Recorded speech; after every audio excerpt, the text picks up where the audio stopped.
What's up, guys? I'm coming to you live from a metal roof system that's failing, that wasn't installed correctly. I'm going to give you some pointers so that you don't end up like this homeowner having to replace your roof all over again once you paid good money to put a really nice system on, but you didn't get what you paid for. Let me show you some issues. Right here at the bottom of this valley is definitely a train wreck.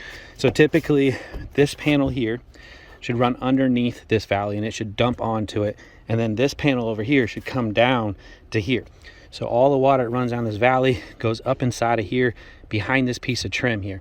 Another area is it's coming down this valley, getting behind this panel and running under the roof. The only thing keeping the water out, which it isn't, is the caulking up inside of here. Just a really bad job. Some other issues are, which we always see, is a cheap screw. So this is definitely leaking. These aren't your quality screws and you're gonna have issues. You can see them. The drip edge is actually on backwards. So let me show you from a different angle. Right here, this is the drip edge. The water runs underneath the drip edge.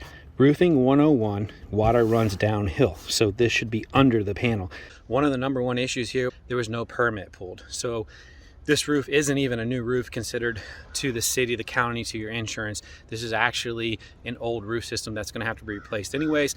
So I told the homeowner, hey, it's gonna cost thousands of dollars to fix this, and then your insurance is gonna make you fix it anyways as far as replacing the roof. There's no fixing this at this point.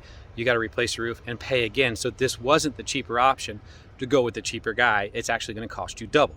You can see how awful this tie-in is. I'll give them this. At least they tried to go all the way up. Most roofers don't even do that. They stop here, but the water's just gonna get inside of here.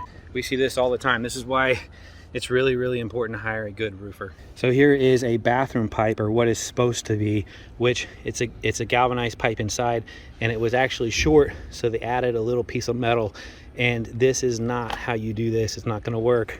It's starting to break down. They use a cheap caulking, so the water's gonna go underneath. If you're in the market for a metal roof, do your homework.